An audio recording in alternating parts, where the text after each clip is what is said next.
Sometimes life calls for a change. Not fake, just different. It'll show you a different way.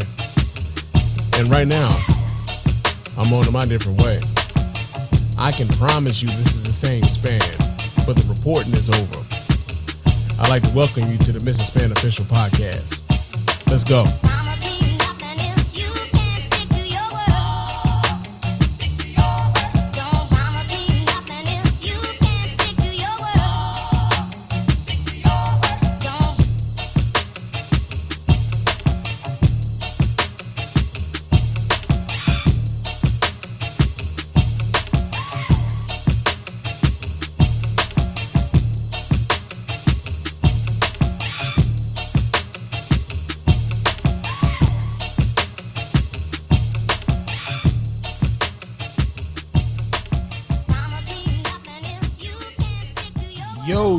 Yo, what's going on, everybody? Welcome to the Mr. Spann official podcast. I'm your host, Mr. Spann, and we are doing this here again on the 24th of June, man. This is actually the second episode this week, so like, you know what? Yeah, man, because we don't get this level of consistency, man. So shout out to your boy. Shout out to you. No, man. It's been a lot of shit going on this week, man. And I've actually had a chance to pay some level of attention to some of this stuff, man. So we're going to talk about some of this stuff. But of course, before we do that, I do have to remind you guys how to get in touch with us over here at the Mr. Spann official podcast and let your voice be heard. You can go ahead and hit us up at our hotline at area code 313-288-0485. That's area code 313-288-0485. Leave us those voicemail messages. And of course, those messages will get replayed here live on the show and responded to in kind. And if you're watching us live and you want to chop it up with your man Spann, hit that hotline up and you're going to talk to us here live on the show. You're going to be on the show, man. For real. Like, it ain't like the radio. You ain't got to wait on hold for an hour. Nah, I'm going to put you on. But yeah, man, area code 313-288-0485. You can also hit us up at our email at feedback@thespannreport.com. That's feedback@thespannreport.com. Go ahead and leave us those emails. And of course, those emails will get right here, reply to here live on the show. Leave us a 5-star review on iTunes and or Stitcher Radio. Those 5-star reviews are the ones that get right here live on the show. We appreciate everybody who goes about the business of doing that. Doesn't cost you a dime, just a couple of minutes of your time to let everybody know why you're rocking with us over here at the Mr. Spann official podcast and the Spann Report Podcast Network specifically. And also, man, we own Spotify, so you can do that shit on Spotify too. I don't know why I keep forgetting to mention that shit, but we are on Spotify, so you can do that on Spotify. And you can watch us live on Facebook and YouTube, because we doing this here live in effect right now on Facebook and YouTube. Shout out to your boy Malika. Yeah, man. So we doing this live, and that's one way you can get in touch with the show, man. Leave those comments. We may, highlight one of your comments if you're watching the show live and respond to you while we're doing the show like that. So that's another way to get in touch with us over here, right? Also, you can go to our website at www.thespannreport.com. You can go there, watch replays of the show. You can vote in the polls when we decide to put those polls up. You can donate to the show as often as you like, as much as you like. And of course, we really do appreciate every dime over here at the Mr. Spann official podcast and the Spann Report Podcast Network, man. Real talk. But yo, man, I think I got most of the business out of the way, man. I hope y'all week has been good, man. I've had an up and down week. This week had some family medical issues and whatnot to deal with, and some personal things that kind of happened this week, man. So it's been kind of down. It started off kind of down, but now is working its way back up, man. Like one of the things my therapist kind of talked to me about was like just kind of like trying to level off how you feel, man. And once you understand why you feeling the way you feeling, man, like try to map out what triggers you and stuff like that, man.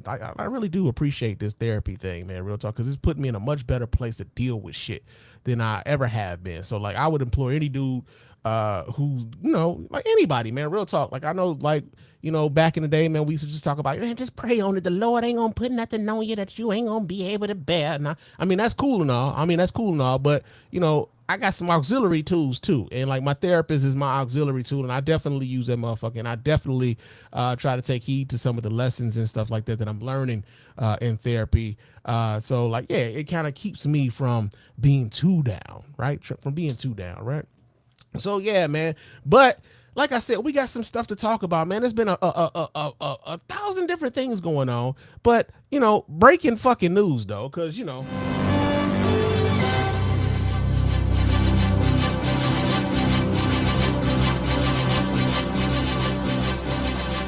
Yeah, that goddamn that submarine. That submarine, the rich ass white folks got on to go down to go visit the Titanic. Yeah, apparently they think that damn thing goddamn imploded, bruh. Yeah, imploded, not exploded, imploded. That motherfucker, like, boom, on itself. I mean, here's the deal, right? What kind of hubris do you have to have? Excuse me. What kind of hubris do you have to feel as though, like, you know what? I got so much money and I got so much time on my hands. You know, I'm gonna just go down here in this boat, this thing this man done put together. He controlling this with one of them Bluetooth controllers from GameStop, and we gonna go down to the Titanic and we gonna go look at this motherfucking wreckage from over 100 years ago. And yeah, but he controlling this with the what's the name? And like, as you start seeing some of the attitudes that these people were exhibiting, especially the guy who I think was like the CEO of the company before they went down there and shit, talking about how, like they had fired a guy who was saying like, I don't think this shit is safe. And they were like, yeah, safety? Who the fuck needs that? Right? Like that's like the amount of hubris, bro. Like the amount of cojones that you, like these, hey, like if nothing else, man, I applaud their sense of like not fear. You know what I'm saying? My sense of self-preservation is too profound, man, to be doing shit like that, man. Like, I feel like, yo, man, I don't want to be on this earth and when I die, be like low-key kind of a laughing stock to the rest of the world. Like, look at these dumb motherfuckers. Because that's how people received it. You know what I'm saying? People was like, man, these, uh-oh. Yeah, but that's how folks received it. Like, yo, man, look at these dumb motherfuckers. They really went down there and did that shit, man. They really took their dumb ass down there with that. And then like, somebody told me that, it looked like they went down there in a water heater, bro, like an oversized water heater. And that's kind of what it looked like, man. Like you had 5 people. The saddest thing was though, there was a 19-year-old kid on there who apparently was on the ill-fated Titan ship or whatever. And the only reason he was down there was because he wanted to be close to his dad. He wanted to, not let his dad down, but like, and I guess, him and his dad, they went out together, but I'm sure he was like, Dad, you lived your life. I could have lived mine. Like, can you imagine like being in hell? I mean, like, wherever they are, if they're in purgatory, they waiting on they stamps or whatever, cause what if Jesus got like TSA up in heaven and stuff, and you got to have like your passport or whatnot, and you ain't got enough stamps or something to get in, like in the what's the name? Like, what if that was a thing? Like, yeah. But I'm just saying, like, what if that's the thing? And you in the line and you waiting and you and your dad arguing like, yo, bro, we didn't have to be here, man. Like, I mean, you lived your life. I could have just been out here. I didn't even get a chance to like go and be a father, go and like have kids and a wife and stuff like that. You did all of that shit. Now I'm here. Now I don't get to do none of that. Fuck you, man. And then like, because he having an argument in line for having TSA, he don't get to come in. You know what I'm saying? And like they got like, like the henchmen and shit that come down from like hell or whatever. Like, hey man, come get your guy. Like that's kind of crazy. That's I'm going to hell for that one. Fuck. Yeah. But yeah, man, 5 people dead on some real the other thing I thought was like real interesting about this too was the fact that they had been talking about, like, for days they were talking about how like there was so much oxygen left, right? Like, they're operating on like 40 days or 40 hours of oxygen. They got 40 hours of oxygen left. Meanwhile, these motherfuckers was already gone, like dead, just dead. Because it's sad, man. It's sad. It's fucked up. It's sad. And I know, like, a lot of folks have been making a lot of jokes. I mean, even including your boy here just now. But I think it's because most folks can't fathom just totally ignoring all of the goddamn safety precautions that you would have to do. You would have to go on to something like this, realizing that the dude who was like selling y'all on this was navigating this shit with a goddamn Bluetooth controller from GameStop. And that's the other thing, right? That's the other thing. Like, I saw people who were talking about how rich these folks were, right? And I think this is a thing that like that really is something that folks should consider. I saw people talking about how rich these people were, and they gotta be smarter than that. And I gotta tell y'all, man, smarts and riches aren't necessarily inclusive to each other, man. Just because the motherfucker is rich doesn't necessarily mean they smart. You know how many rich motherfuckers just kind of fell into their money? You know what I'm saying? You know how many rich people just like because they got money just feel like they could just do anything because they got money, because they're surrounded by people who want some of that shit off of them, so then they enable them to do every fucking thing else. They don't have to be smart, bro. And I think that is one of the things, right? So like when you are a smart person and you aren't rich, people just kind of like discount the things that you say as if you might not necessarily know what you're talking about because you haven't figured out a way to monetize on that. But I really need folks to like disassociate or disabuse themselves of the notion that just because a motherfucker is rich means they smart. That ain't it, right? If this doesn't show you that, I don't know what will, right? If this does not show you that, I don't know what will. So yeah, man. Unfortunately, you know, rest in peace to the 5 people who were on that ship.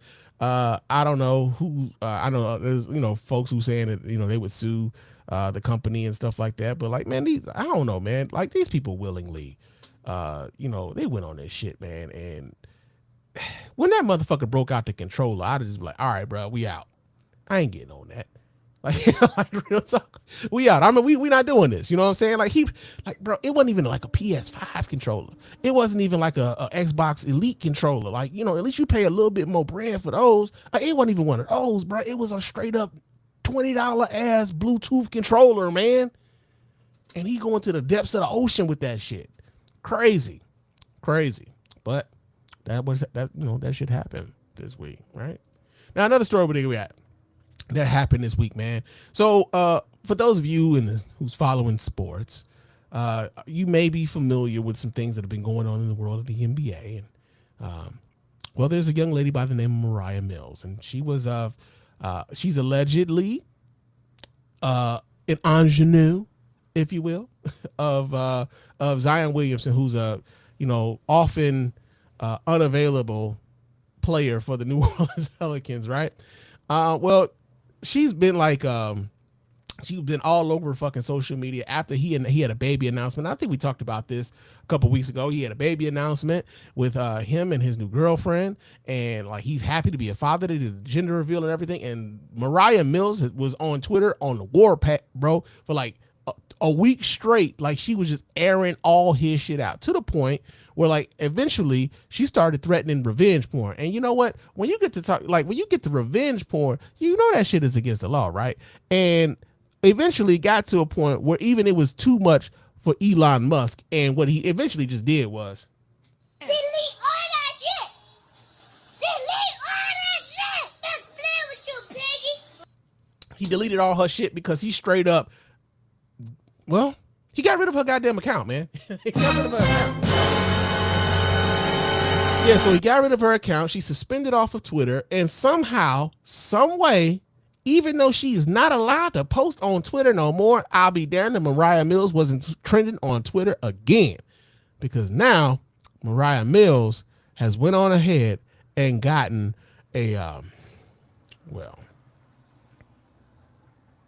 she went out and got a tattoo of Zion Williamson's name on her face.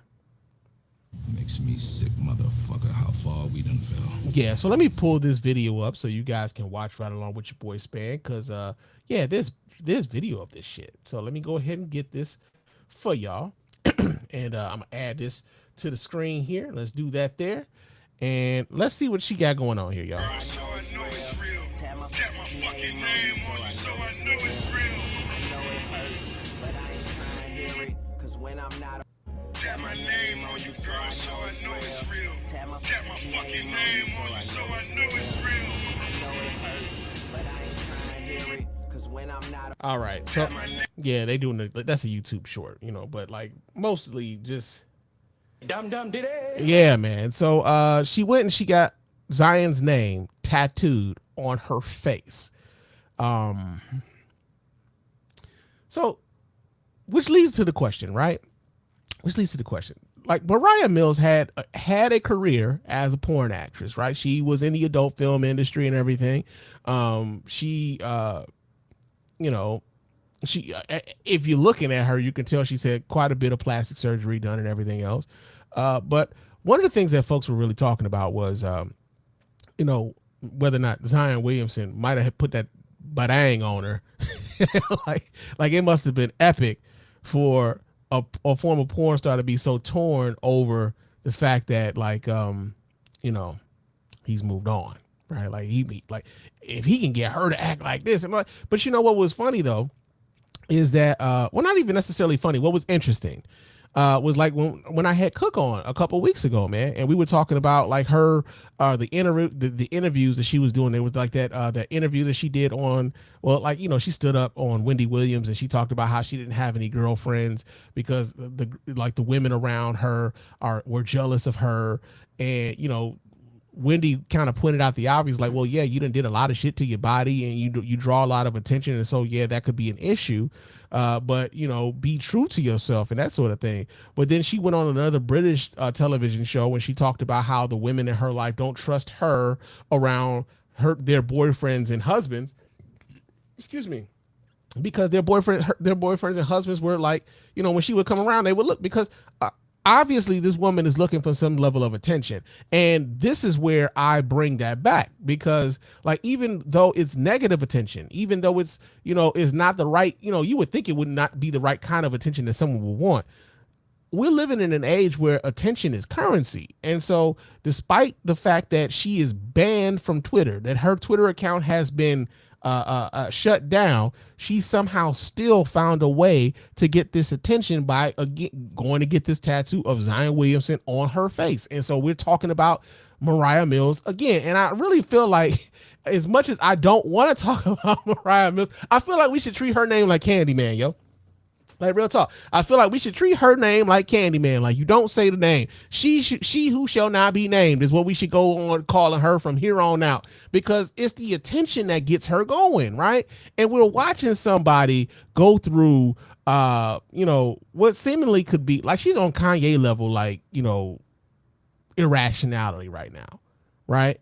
And, you know, a lot of it is just predicated on, yo, I'm getting the most attention that I've ever gotten for anything ever in my life by talking shit about this man, by airing out or threatening to air out dirty things about this man. They're talking about me, right? Whether they're talking bad about me, whether they're talking good about me, they're talking about me. And I mean, even though I'm talking about her right now on the show, at the same time, I'm conflicted about the reason why we're talking about it, right? But it's like, it's a thing where like, yo, even when you thought this was over, this shit keeps going. Right, the shit keeps going, and so, yeah, man, it's kind of crazy. We got a comment here. Let's see. My man Shane says, you never see a needle touch her face. You know what? You're right. You're right. We saw the stencil. We saw the tattoo artist go ahead and try to, like, you know, put the thing up, but we never actually saw the finished product. Right now, I don't follow this woman enough to know whether or not, like, she actually did go through with an actual tattoo. But again, even if she didn't, right? Even if she didn't, it was a means of us talking about her some more. That the attention and the commentary is once again about her, even though they tried to stifle her level of reach by, you know, getting rid of her Twitter account. And so, yeah, man, it's crazy. But again, it's like one of those things where, like, it's the attention. It's the attention that gets people, like, feeling though, like, yo, even if I'm out here doing some dumb shit, at least these motherfuckers paying attention to me. And if they're paying attention to me, then that's good. And we're living in an age where, like, that's the thing. The attention is the currency, and that's the crazy thing about it. But I appreciate you, Shane, for writing in, man. But yeah, man, Moriah Mills trending on Twitter despite being banned from Twitter. She done broke the goddamn code, man. She done broke the damn code. Uh-oh. Let me do this here. Okay. Yeah, man. So we got that going on. I also need to do something here. There we go. So we don't have that happen again. But yeah, man. So that's what's going on. But now we got another story. This is actually like an update from the story that we did last week, because we talked about this last week, and you know, it's small, but not really, man, because it kind of points to some of the hypocrisy, and like I thought it was some bullshit, and I knew it was some bullshit when it happened. But the Hamtramck mayor, who was talking about people not knowing anything about his city, this, that, and the other, as if, you know, his city is like so big and everybody wouldn't know anything about it. Like, it's literally sitting in the middle of Detroit. But he was seen posing at near a Pan-African flag after banning after banning any sort of political flags that didn't have anything to do with the state of Michigan, the city of Hamtramck, or the United States of America.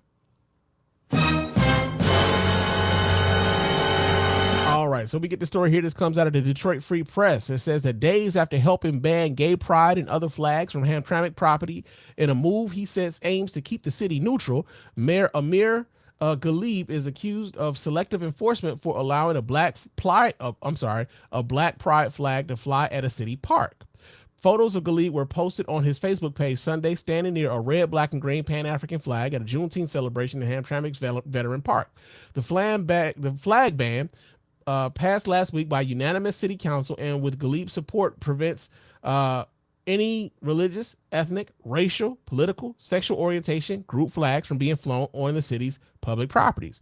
The rule follows rising religious-fueled tensions over a rainbow flag near City Hall. Now, like I told y'all last week, man, a lot of this I felt like was really on some religious sort of shit. Like, it's an immigrant community, largely a Muslim community, but they're very devoutly practicing there. And so I felt like a lot of that was mostly them just like, okay, so the religious aspect was really what was kind of driving what was going on there. It says it was implemented during the first Pride Month since Hamtramck City Council and mayoral posts, including all Muslim officials, members of Hamtramck's LGBTQ plus community, charge it's wait.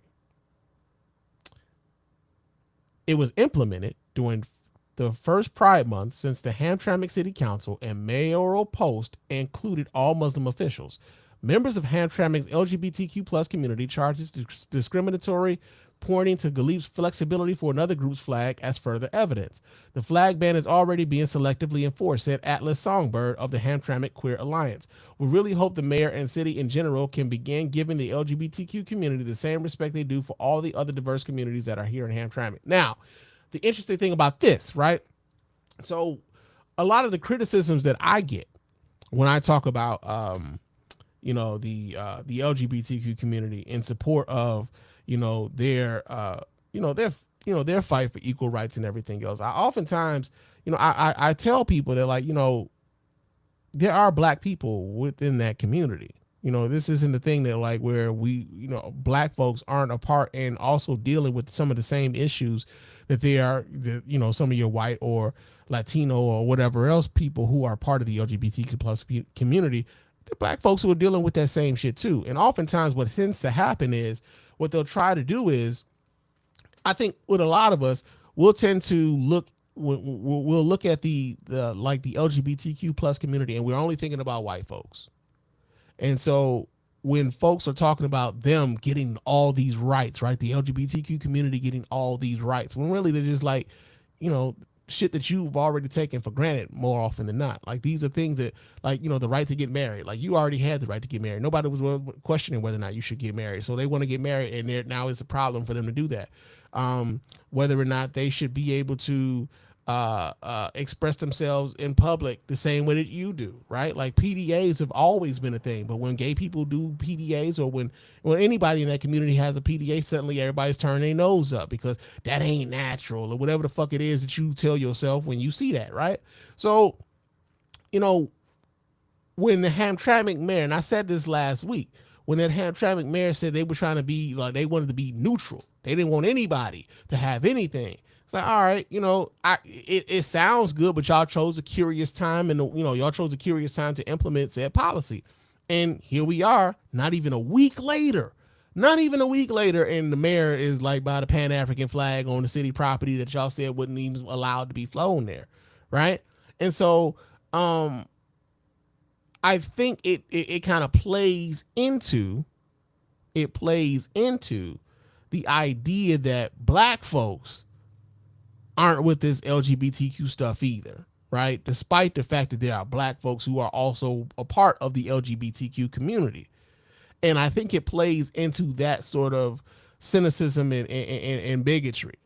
And yeah, man, like I said, like, it's a small town, man, and I don't want to harp on this too long, but it's just one of those things, bro. It's like, yeah, it's curious that y'all are doing this, especially after all the criticism that I got last week on social media from some folks who were just like, yo, man, you shouldn't be doing this because of, you coming down on a religion. And I will say this till the cows come home, bro. Whether you are Muslim, whether you are Jewish, whether you are Christian, whether you are Hindu, whether you're Buddhist, I don't give a shit if you are marginalizing people in the name of your religion. I don't care, bro. Everybody hides their shit behind religion, man. Everybody does this shit. So if you hiding your discrimination behind religion, fuck you. That's how I feel about it. Right? So we got that going on. Now, let's talk about some other stuff, man. Let's talk about some other stuff. Let's get some of these interesting things out of the way. Right? Now, we're gonna go here. We're gonna go here first. Now, Malika Andrews. Malika Andrews is a journalist. She's also a host on quite a few ESPN sports shows, mostly NBA. I want to say NBA Today. I think NBA Countdown. She's all over the place, right? She's one of the young faces of ESPN. But the thing with Malika Andrews that I found over the course of at least the last year, right? Malika Andrews has, but somehow, some way, Malika Andrews keeps finding ways to upset the sports bros, man.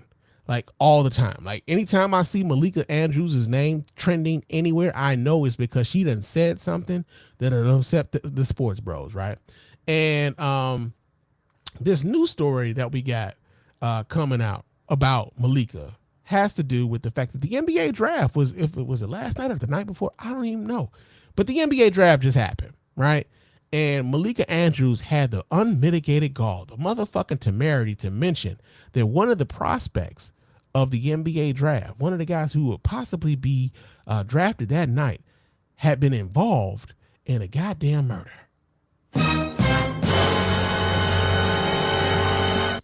Now, she really didn't say that he killed nobody.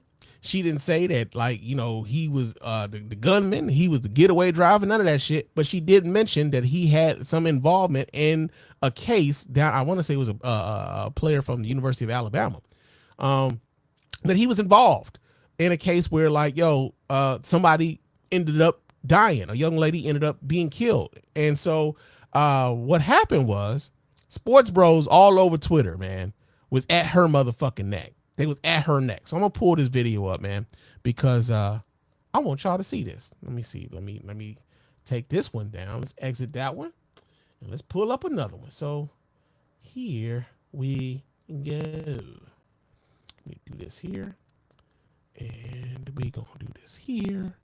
All right, check this out, y'all. Miller, his name did surface in court testimony involving a case where his former teammate and another man, they've been indicted for capital murder in the fatal shooting in Alabama, has described Miller as a cooperating witness. How is this factoring, if at all, into how teams are evaluating him? I think it wouldn't be brought up at all if it wasn't for Malika just bringing it up on national television right now. Now, interestingly enough, if you listen to what she said, she was talking about a potential prospect. And said prospect had been involved in a crime. He was an ancillary person in a crime, or he was attached to the crime some sort of way. She asked an NBA insider, in this case it was Bobby Marks. She asked an insider, "Hey, how does this case affect his draft stock? Essentially, how does this affect how teams are looking at him as a potential player for them? Will this give teams any pause about his involvement with their franchise, with their organization? They're looking to invest millions of dollars into this young talent, right? He's going to get millions. He may be the face of a team at some point. Hey, but before we do that, what about this gun charge or this thing going on in Alabama that he was somewhat attached to, right? How dare she bring that up on draft night? And this is what this particular sports bro is upset about. And I'm gonna kind of rewind a little bit, and I'm gonna let y'all kind of listen in too. In the fatal shooting in Alabama, has described Miller as a cooperating witness. How is this factoring, if at all, into how teams are evaluating?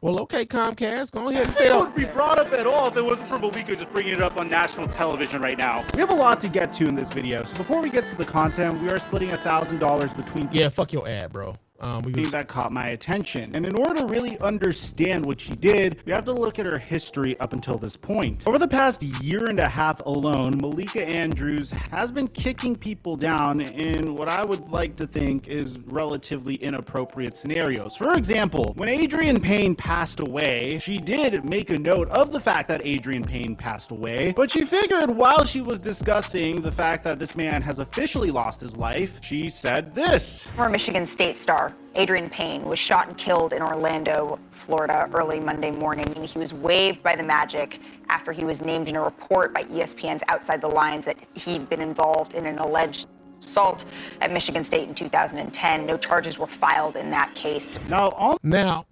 interestingly enough, and shout out to the selective editing that he did there, I don't know if you can tell. I mean, I watch television long enough to know, like, when newscasters are reading a goddamn teleprompter. But it looked as though she was reading a goddamn teleprompter, right? Not as though she inserted said, thing about his maybe being involved in a sexual assault, on her own. That was part of the story that they wanted to present on ESPN. Yet in some kind of way, I don't know if they think that Malika Andrews is the managing editor or that she is the managing producer who actually determines what gets spoken about on said shows. But like the sports bros have been on her head for a while now. Now, he said you got to go back into the history. So that's one of the examples that he used to say that Malika Andrews is a problem for sports bros. So here's another one.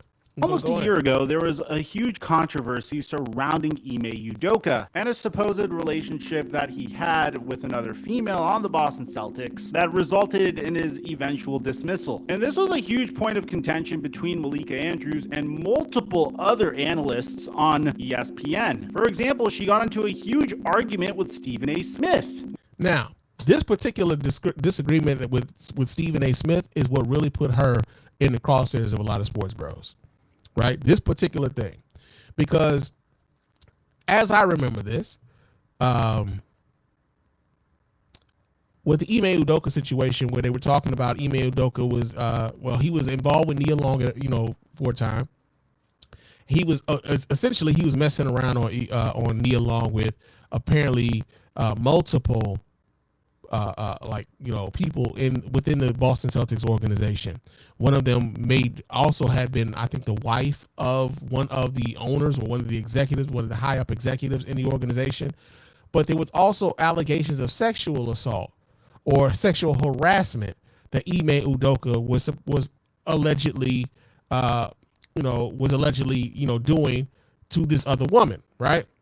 And so what happened was you had a bunch of guys get on TV, Stephen A., Kendrick Perkins. You had a whole lot of these dudes get on TV and they say, well, we know Ime Udoka's name. Why don't we know the name of the woman who Ime Udoka was supposedly in this consensual relationship with? Now, again, they were saying it was supposedly a consensual relationship. This woman was alleging otherwise, which is why her name was not out there. Because she was alleging that this was a sexual harassment sort of thing. Not that it was consensual, that it was sexual harassment. That's why her name wasn't out there. But all of these dudes was coming out like they wanted to know why we know his name and why we know what he was doing, but why we don't know her name. We need to know her name. Why they needed to know her name for whatever reason, I don't know. But everybody was adamant about her name being publicized for them to consume. So I'm gonna let this go play some more. When Stephen A. Smith gave his take on the matter, it said in the numerous news reports it was a consensual relationship that violated organizational policy.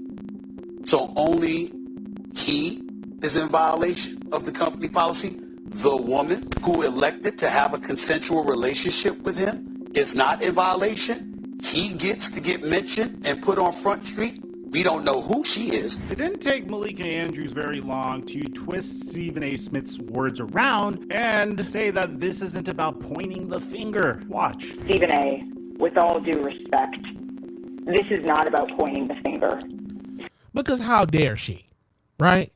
Because how dare she? And I remember when this story when this was going on, I saw a bunch of like the little sports shows on YouTube who were really upset with her for having the audacity and the temerity to come at the face of ESPN and say, "Hey, bro, you kind of out of line." Right? She came on his show and tried to check him on his show. I've seen these niggas talk, right? I've seen them do this stuff on these little YouTube channels and stuff, right? So, like, the actual idea that this woman had the temerity and the gall to check these dudes in this space, this sports space, and say, "Hey, bro, you kind of out of line right here." They didn't like that. They didn't like that. And even you seeing this now with this guy going through his quote unquote history of Malika Andrews. Stop. Stephen A. Smith definitely took offense to this, and I don't necessarily blame him because Malika Andrews is making him look bad on national television. He's making himself look bad, bro. He don't need Malika Andrews to do that. I don't appreciate where you're going with that. I'm not blaming anybody but Ime Udoka. The fact of the matter is, I've said he deserved to be fired if they were going to fire him. If you're not going to fire him, then don't fire him. My issue is all of this being publicized. This would continue for quite a while between the two, and it would make for a very uncomfortable segment. We are not here, Stephen A., to further blame women. That is not why we are here. If you thought this was bad, on NBA Today, which is primarily a show that is hosted by Malika Andrews, Kendrick Perkins would make an appearance and give his take on the matter. Now, you need to understand, the concept of a modern sports debate show is different people will have different takes from one another, which will... Okay. Also, this is where he fucks up, right? NBA Today is not a debate show. It is a show about the current happenings of the NBA. And I remember there was an exchange between Stephen A. Smith and Dan Le Batard a few months ago, probably like maybe 2 months ago. There was an exchange, and Dan Le Batard kind of like essentially kind of confronted Stephen A. and told him he didn't like what people like Stephen A. Smith and Skip Bayless had done to sports media, because essentially it's about the debate. It's about the yelling and the hyperbolicness. It's about being bombastic. It's about being in your face. It's about being loud and every that sort of thing, right? To the point where you got this guy on YouTube talking about, hey, NBA Today is a debate show. He thinks it's a debate show. No, it's about the news of the NBA, and they're doing this on ESPN. That's all NBA Today is. It is not a debate show. But he thinks everything on sports media is a debate show. That is a problem. Right? That is a problem. If you're not astute enough to understand which one of the shows are debate shows and which one of these shows are not a debate show. NBA Today is just one of those news shows about the NBA. It is not a debate show, but he conceptualizes everything on there as a debate. So check this out. Will very much result in people disagreeing with one another, and as a result of this, the viewer has a greater likelihood of feeling like he is represented by at least one particular argument. Meaning, if Malika Andrews is playing the SJW role, if a guy comes in and provides an alternative view, at least SJWs and people that have alternative views will... Malika Andrews isn't playing an SJW role. Malika Andrews is literally a journalist and the host of the fucking show. That's it. She is a journalist and the host of the show. That's all. Well, feel represented in this particular instance. But watch how Malika Andrews handles Kendrick Perkins' take. Yes, Ime Udoka was wrong. We get that. His punishment, he deserved that, and whatever else follows, I hate it for him, but he put himself in this position. But why are the other people getting left off the hook? Well, that's the problem that I have right now. Everybody got to be held accountable. So Malika Andrews would respond to this by quite literally kicking Perk off of her show. I think that we need to circle back to what Shanae said, is that there was a investigation that was conducted by an independent law firm here. And I think that transparency is what will rule the day here. And so without having all of the information, it is unfair and irresponsible of us to go and to speculate on that. So now, because again, Kendrick Perkins, as Stephen A. Smith was doing was essentially, hey, while we don't know her name, but we know Ime Udoka is involved in this. Ime Udoka was the fucking head coach of the team. Y'all were never really gonna know who the fuck this other person was, other than to do what? Right? Other than to do what? What was, if you didn't know her name, then what? Right? If you knew her name, then what? What were y'all gonna do? If y'all knew the name of the lady who was involved in the Ime Udoka sex scandal, what was gonna happen? Right?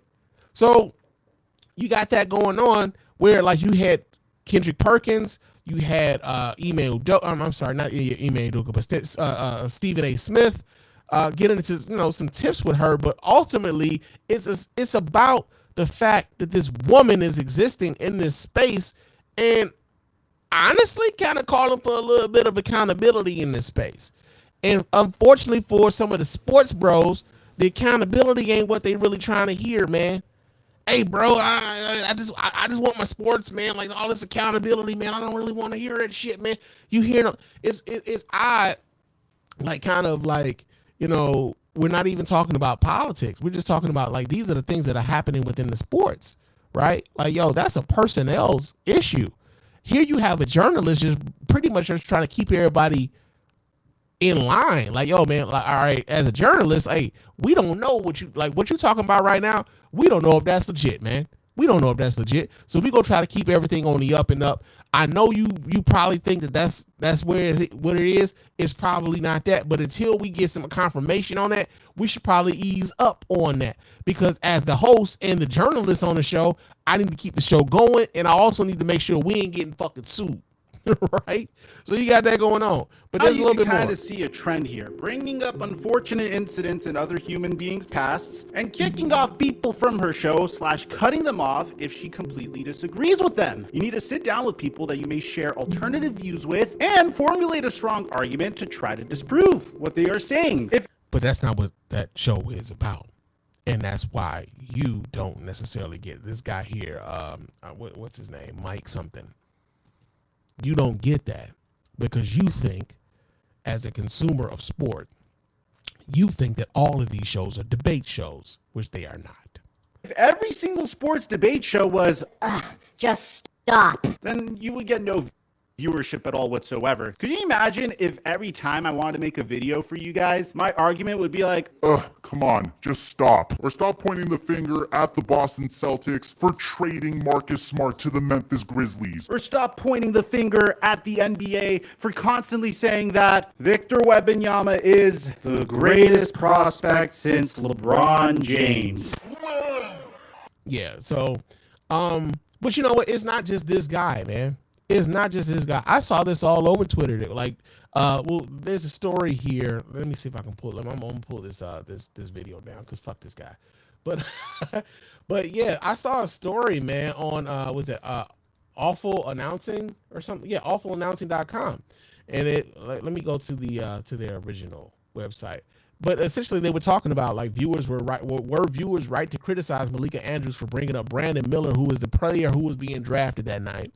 Whether she was wrong for bringing up Brandon Miller's involvement in a murder case. Now think about this for a second.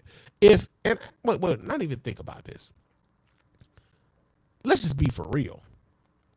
If you think an NBA team wasn't thinking about this particular prospect's involvement in a murder prior to the draft, when considering whether or not they wanted to take him or not, I got a motherfucking lake in the Sahara to sell you.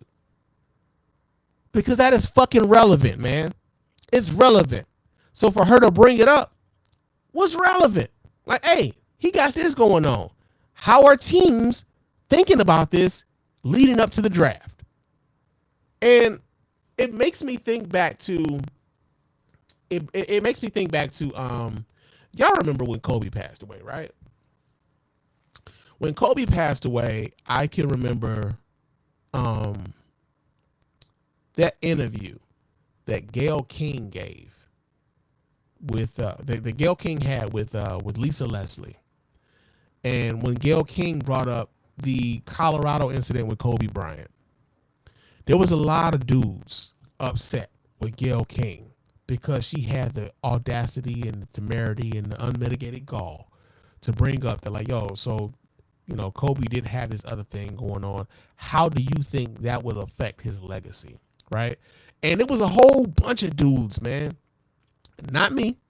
As a matter of fact, I can remember, like, and shout out to my boys, man. Shout out to my guys over at the Shop Talk podcast, man. But I can remember, like, we had a little back and forth about this. Like, this ain't the time to talk about that. And in much the same way with this Brandon Miller kid, guys were saying, this ain't the time to talk about that. This is his draft. This was the most important night of his life. But it was relevant, right? When we think about Kobe Bryant, yeah, that might not be the first thing we think about when we think about Kobe Bryant, but that was part of his story, right? And you had a whole bunch of guys who were upset at Gayle King for even broaching the topic because they didn't want their idea of Kobe to be I don't know, besmirched or tarnished in some sort of way.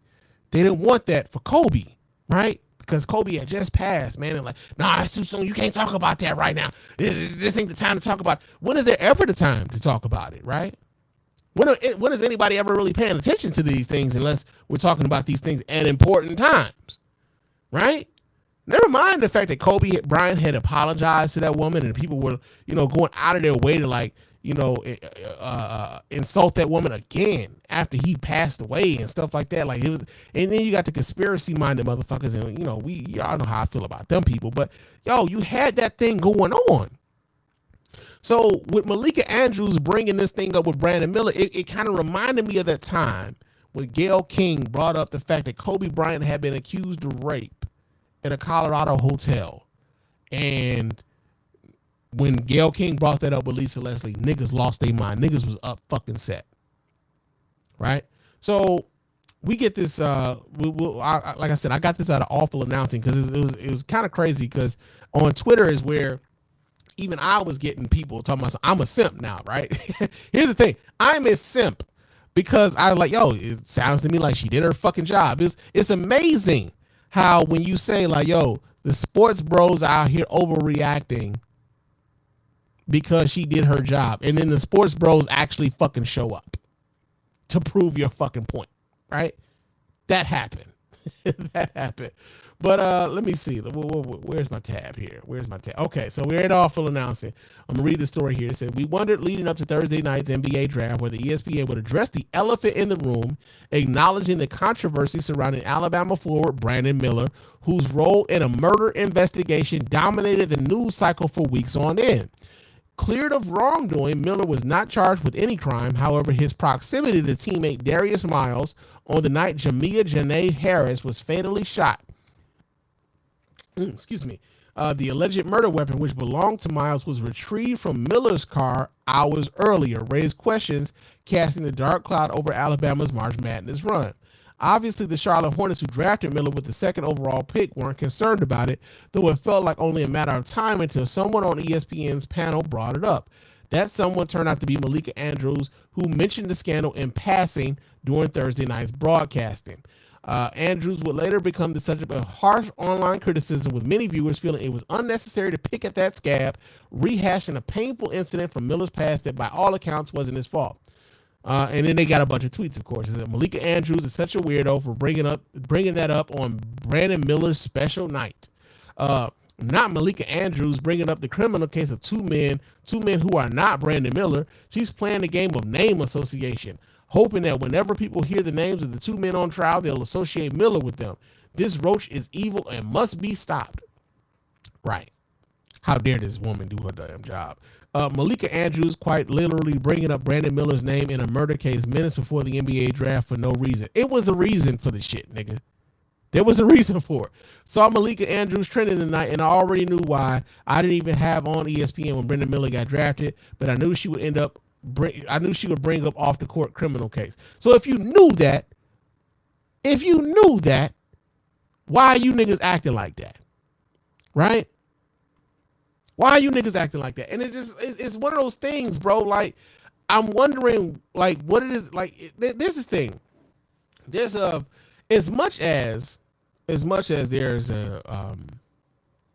people talk about the lack of accountability. We talk about the lack of accountability quite often. So many dudes talk about the lack of accountability that women have. They don't want to apologize for nothing. Saying sorry for a woman is hard as hell, right? All these things that dudes say. But here this woman is just essentially just doing her fucking job, right? Essentially doing her job, and dudes are upset with her for doing her job. I don't know how you watch the NBA draft with a player whose story, that particular story, was a big part of the season for the college, for the NCAA season. That was a big deal during that time. If y'all thought that shit wasn't going to come up during the NBA draft, I don't understand how the hell y'all are even sports consumers, right? I think a lot of this, and this is just me, I could be wrong. I think a lot of this just stems from the fact that here is a woman in a traditionally male space actually stating maybe her opinion. Actually, I don't know. You know what? Not even so much her just being a woman. I don't know if, well, yeah, I'm sorry. Her being a woman is important to this. I think that if this was a dude who was also doing this exact same thing, I don't know if he gets the same level of backlash that Malika Andrews gets for doing the same fucking thing. Right? So the fact that she's a woman isn't important to this. She's a woman in a male-dominated space. I think that because she's a woman in a male-dominated space, that, yeah, there's a lot of dudes who resent the fact that she's even there, and that she actually, like, had the temerity to, like, challenge the face of ESPN when she like, hey, bro, like, we're not here to blame women, and whatever. I forget exactly all of the things that she said, but, like, yo, you are out here advocating, like, why don't we know this woman's name, this, that, the other. And there was a whole bunch of people, man, dudes mostly, like, why don't we know this woman's name? And they kept pinning that on, yeah, there are reports that it was a consensual relationship, ignoring the fact that they're like, nah, this is a sexual harassment case, bruh. This isn't necessarily a consensual thing. It's a sexual harassment thing. And that's why y'all don't know her fucking name. And also, Stephen A. Smith should have fucking known better, because he is a journalist. He should have known better.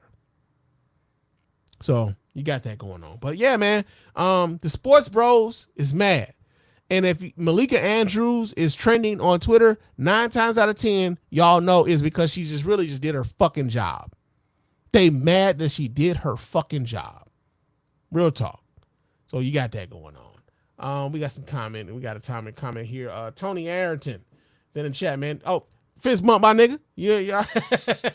Fist bump, my guy.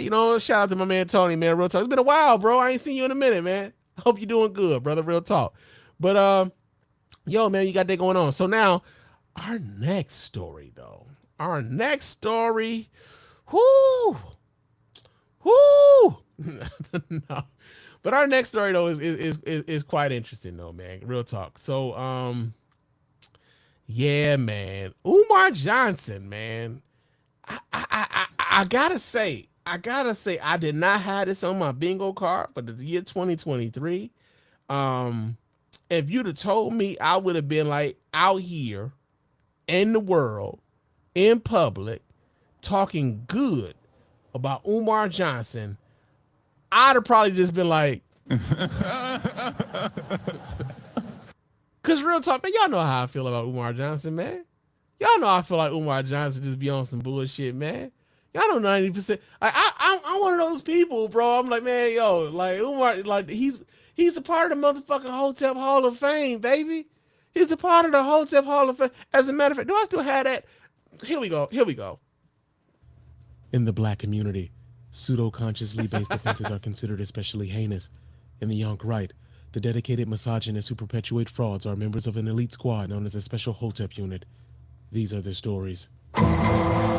This is who I think Umar Johnson is. I think Umar Johnson is like fucking Detective Benson of the goddamn he is Detective Benson or I think she's like Captain Benson now. I haven't watched SVU in quite some time, but I think he's Detective Benson in the whole scheme of things when it comes to hoteps, right?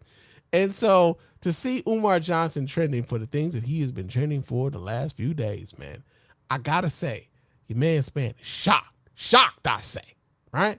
So, well, shit, man. Let me just go ahead and pull it up. Let me just do that, because that's really what it all boils down to.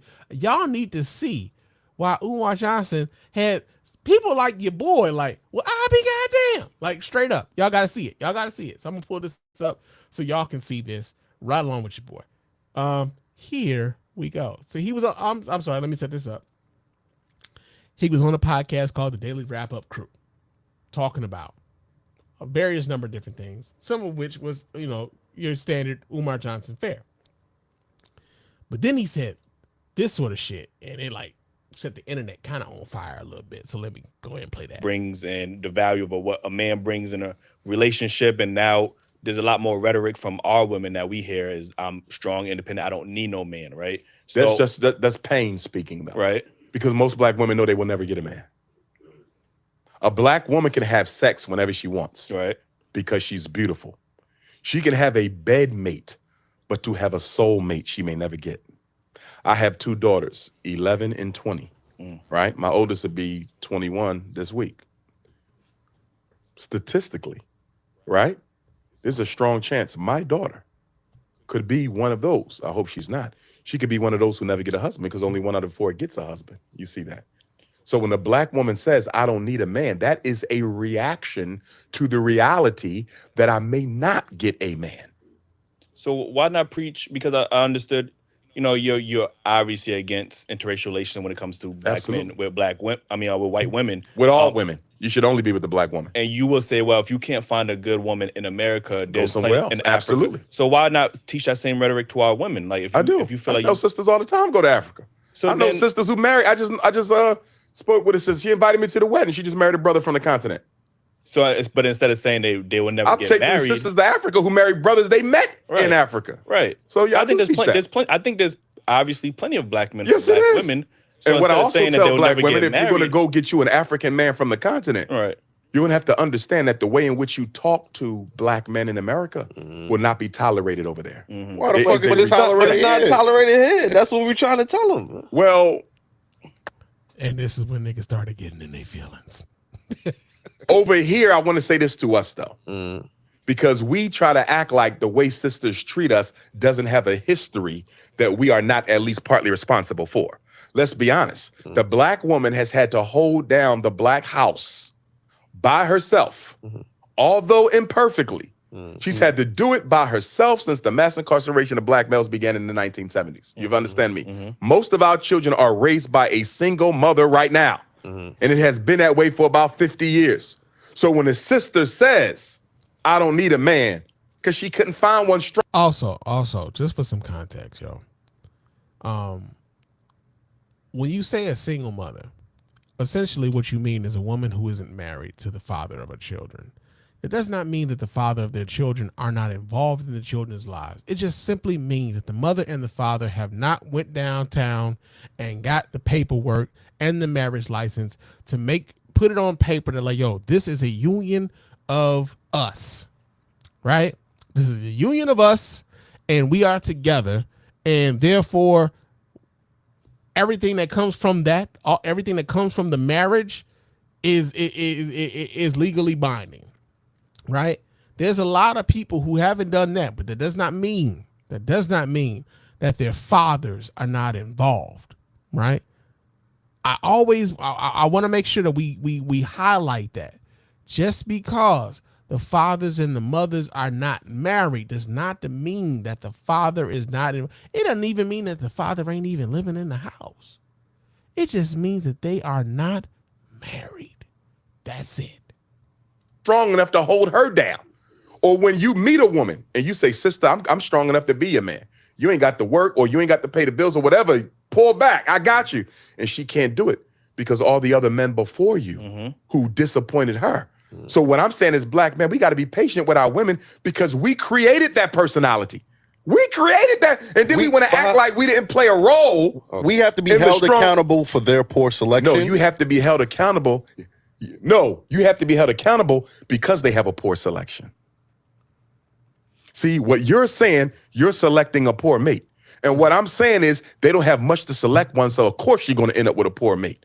And why is she going to end up with a poor mate? Because we as black men are not raising black boys to be the men that our women need. We are. And when I heard this coming from Umar, I'm just like, God damn. Like, seriously, I like, nigga, for real? This coming from Umar. Really, like, this fucking mind blown, all sorts of shit, nigga. It was like, yo, this nigga really just, and the niggas on the crew just like, there's powerful niggardry at work here. You had guys on that particular platform with Umar Johnson with the powerful niggardry and whatnot, and I really was like, yo, man, finally with Umar, just.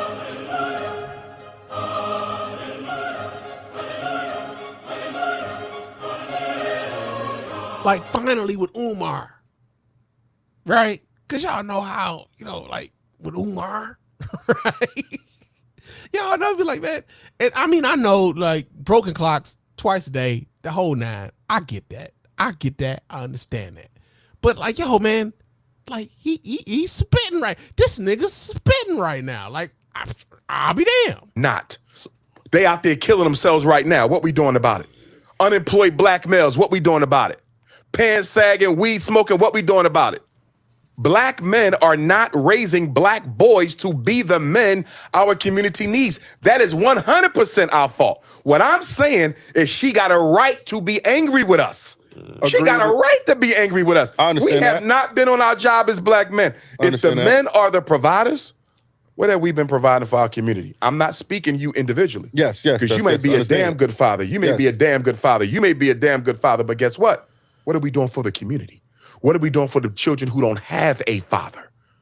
You don't think the black woman got a right to be angry when she's been raising 2/3 of the kids by herself for 50 years? And the minute she raised her voice, we say she's not humble enough? She had to become masculine to survive the rape, the molestation, the domestic abuse. Are you telling me? You can hear these niggas groaning as this shit is going on right now, right? You can hear these niggas groaning like, they ain't liking this shit. Right? And so here's the thing, right? So I can remember there was a time where the guy who really got me into podcasting, man, he who shall not be named, right? But the guy who got me into podcasting, man, who was a former mentor to me, there was a time where even he was doing this sort of shit, right? Where he had this thing called like Die Hood Rat Die or some shit, right? And essentially his thesis was the reason and like his reason for the conditions of the black community laid at the feet of hood rats or black women, because that's who we call hood rats, that it laid at the feet of black women for their poor choice in men, their poor choice in like their poor behavior, their attitudes, and things like that, and how we had to separate ourselves from these sorts of folk, right? We need to separate ourselves. It was almost like some, like, yeah, you got, it was almost on some shit like, yo, there's niggas in, the whole Chris Rock bit. There's niggas in there, black folks, and niggas have got to go. And we need to separate ourselves from these niggas, as opposed to, we should be reaching down to these niggas and helping them along the way, right? This was sort of the thesis of it. And I remember that was like, that was about maybe, it's been a while now, but probably about 10 years ago, right? Probably about 10 years ago. So like this sort of like rhetoric has really been like going on for quite some time. But if you've noticed, and this is the thing that like as a black male podcaster, I take quite a bit of offense to, it's because of niggas like this, where like when they see a dude, or a black dude particularly, talking about him being a podcaster, these are the kind of niggas that they think about. Because these kind of podcasts with these sorts of attitudes dominate the space. So when you go on social media and people are talking about black podcasters or they should never gave you niggas podcast equipment and everything else, these are the kinds of niggas that they are talking about. Because all these motherfuckers be having these podcasts and they got significant followings, bro. They got significant followings. But all of these podcasts, they tend to dabble in the same sort of mundane, banal ass conversations about the condition of the black family, the condition of black relationships, the reason why black women don't deserve much, and all this other shit. Like the Kevin Samuels type niggas. Like these are the niggas who typically jump into the podcast, or not even that. I'm sorry. These are the dudes who get a lot of the attention, right? I don't. As long as I've been podcasting, I don't even know if these guys are the rule. I just know that like there's 1,000 podcasts like these. Right? There's 1,000 podcasts like these. But Umar wasn't finished with them, so I'm gonna go ahead and let some of this play some more. You can't see how we created that? I understand that, but she needs if to we be was more loving selective. our women and taking care of our women, do you think she would be like that? That personality has a history. If she's picking Pookie and Ray Ray instead of you're making her a scapegoat. No, she's picking a scapegoat. No. There's good Can I ask you a quality question? men that they ignore. Why she even got it? Why is there even a Pookie in the selection? You gotta ask Heaven. No. I'm gonna tell you why there's a Pookie in the selection. Wow. Because black men have abandoned black boys and have allowed social media, white media, athletes, and rappers to raise them. That's why she with Pookie. If we never allowed Pookie to develop, she would not have a Pookie. If we're going to be men, the first thing we got to do is take responsibility for why our women feel the way they feel. I can hear that. I'm not saying that they're right. He's saying he can hear that. He don't mean that. Right? He's saying he can hear that, he can feel that, but he don't mean that. Because like you got a whole bunch of dudes out here, bruh, who I can't tell you how often I've listened to niggas talk about how the women in their lives allow them to be men. Right? That the women in their lives don't allow them to be men. And it's like, bro, if you are a man, no one is allowing you to do shit. You just are. You're waiting on someone to allow you to be who you are. Are you really the leader that you proclaim yourself to be if you are waiting for someone to allow you to be who the fuck you say you are? Come on, bro. Let's keep it a buck. I've been saying that for years. The whole idea of what a real man is, what a real man is supposed to do. If you listen to the Spann report for some time, like, hey man, like nobody defines what manhood is for you but you. So now you saying that someone else is determining what your manhood should look like. No. You do that for yourself. But there's so many dudes when it comes to the accountability part, because that's essentially what Umar is bringing them to. The accountability. As much as there's so many dudes who are out here talking about how women don't want to be held accountable for certain things, it's a lot of dudes right now who don't want to be held accountable for not being the men that they should be. And this is why you're seeing so much pushback. To disrespect, because even if a woman disrespects me, right? That still don't give me a right to disrespect her because she's still the queen of the community. Even if she not acting like it, I'm going to give her that respect. But when I hear brothers talk like this discourse we having now, we act like we don't understand. No, There's reasons for that shit. I do understand. Women are so valuable. You get what I'm saying? Like, I think women ground men and help them, propel to the next level. I think men get further in life with a woman, right? But if I'm a hardworking man, but I'm only looked at as resources, okay, and then she's ready to jump on Tom, Dick, and Harry because he got flash, he's shining a little bit more, his access to money is quicker than mine. It's kind of hard to have that. Well, no, One, I agree with you, but that's not all sisters. No, it's not. It's and if not. you're constantly running into that type of woman, yeah, then the problem is you because you're attracting a certain low vibrational energy. Why is why that? not have that same energy for women? You just again you have because the man we having a responsible. conversation as men. Yeah. But what about the women? But what about the women? Like nigga, really? Really? Y'all sitting up there having a conversation as dudes. But what about these women? What about them? Stop crying, nigga. Man. I'm sorry. I'm sorry. Let me play. I got plenty of interviews with all women where I check them too. All right. But as a man, you should not be concerned about what I say to them. No, as men, we should be concerned of what we're going to do to produce a better generation of black males for tomorrow. That's the only that is where we should be focused. Women bring the choice of life, right? We understand that, right? I can't have a child unless a woman agrees. And she can't carry one if you didn't put it in her. I agree with that 100% too, right? But whether or not, if you want that child or not, she can still make that decision. It's all right. Yeah. And it goes on like that, right? It goes on like that. But I'm gonna just say this, man.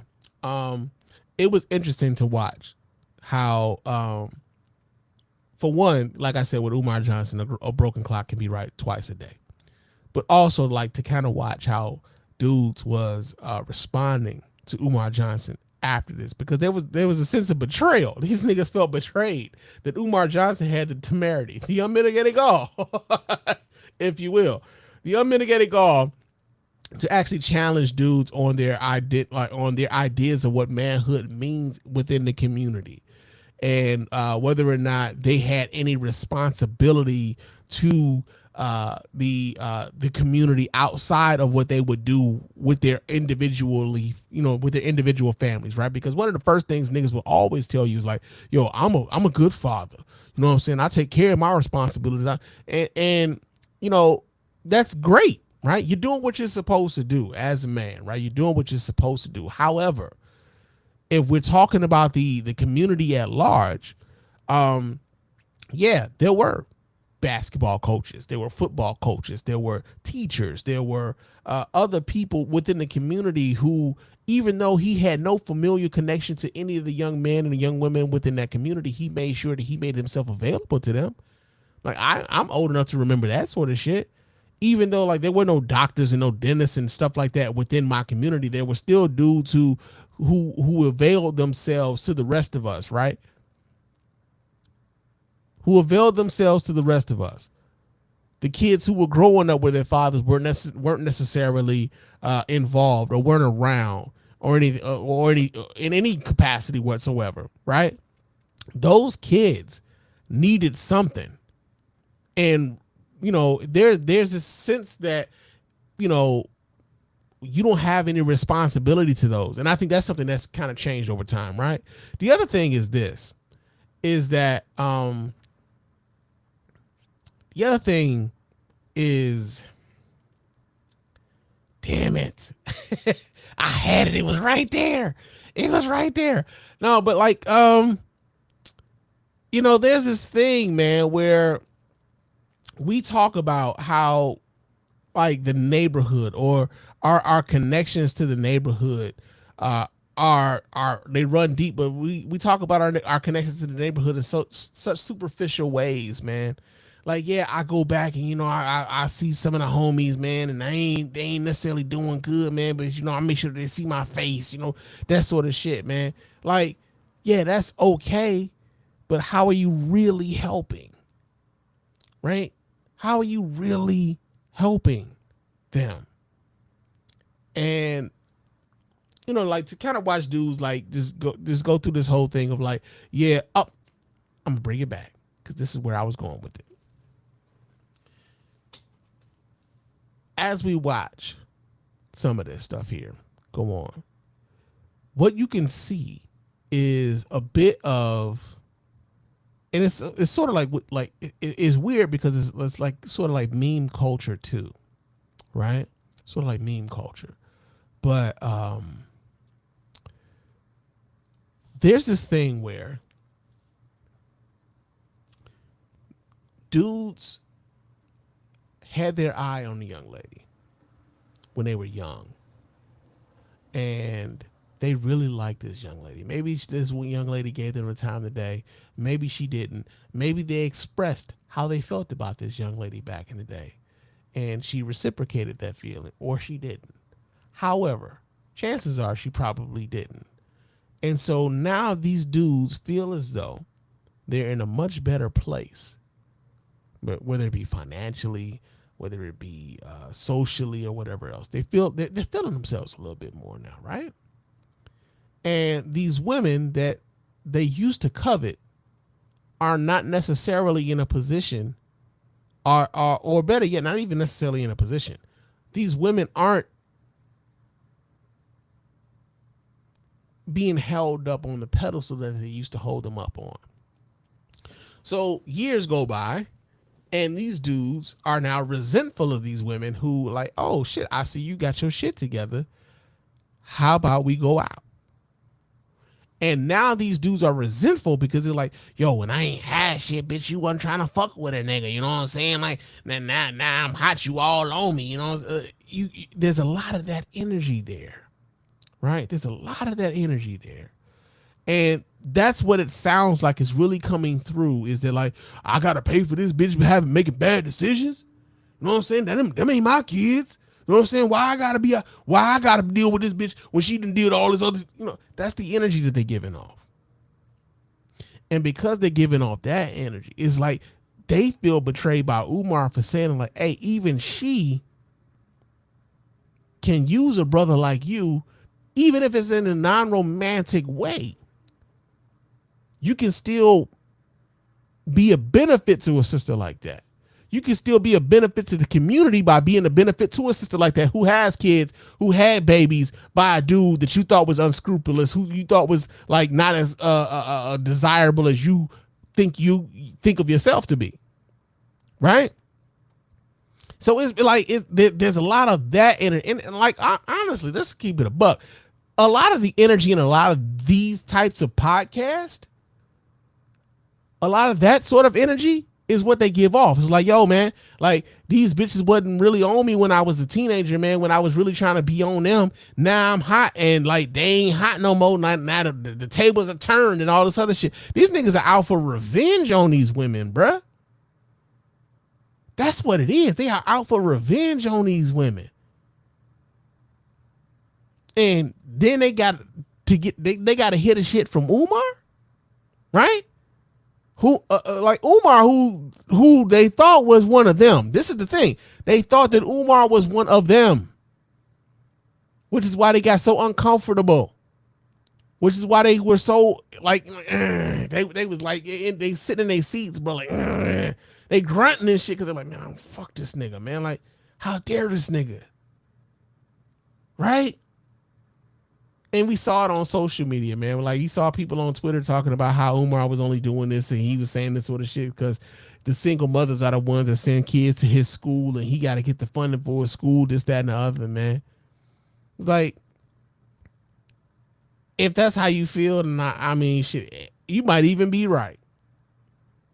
But also, broken clock being right twice a day, even your man Spann got to give it up and be like, yo, the nigga was spitting right here. Right? He done pissed off the podcast bros.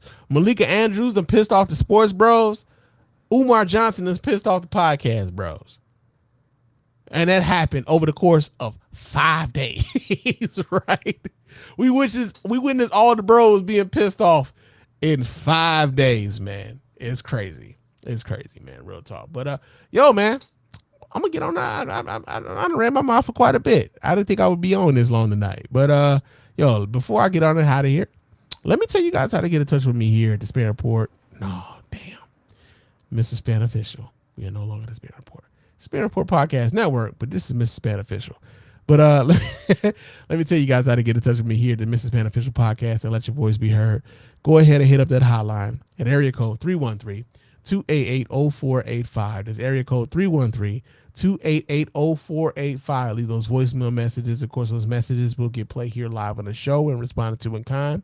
You can also email us here at feedback@thespannreport.com. That's feedback@thespannreport.com. go ahead and leave those emails. Of course, those emails will get right here and reply to here live as well. Follow me on Twitter and Instagram. My name on both of those platforms is Mr._Spann. So go ahead and follow me there. Chop it up with your man Spann throughout the week. Also, there's a Mr. Spann fan page on Facebook, man. So you go ahead and follow me on on Facebook if Facebook is your platform, man. So Mr. Spann fan page on Facebook. You can also leave us a 5-star review on iTunes and or Stitcher Radio. Those 5-star reviews are the ones, and Spotify. 5-star reviews on iTunes, Stitcher, and Spotify. Leave us those 5-star reviews. And of course, those 5-star reviews are the ones that get right here live on the show. We really appreciate everybody who goes about the business of doing that. Doesn't cost you a dime, man. Just a couple minutes of your time to let everybody know why you're rocking with us over here at the Mr. Spann Official Podcast and the Spann Report Podcast Network specifically, man. Real talk. And visit our website at www.thespannreport.com. You can go there, watch replays of the show. You can donate to the show as often as you like, as much as you like. And of course, we really appreciate every dime over here at the Spann Report Podcast Network and the Mr. Spann Official Podcast specifically. And also, finally, you can watch the show on YouTube and on Facebook. We do this shit live. It's always live, man. It's always live on YouTube and Facebook. So if you want to be a part of the show, check us out on YouTube and Facebook. If you're on YouTube, subscribe to the channel, like the videos, comment on the shit. If you're on Facebook, comment on the joint, be a part of the Mr. Spann Official Podcast. I'm sorry, Mr. Spann Official fan page. And then, you get those podcasts. You can watch it live there and comment there as well. But we appreciate everybody who does that too. So, yeah, man, I'm going to get on up out of here. I will talk to you guys again. But until, of course, next time, fam. Peace.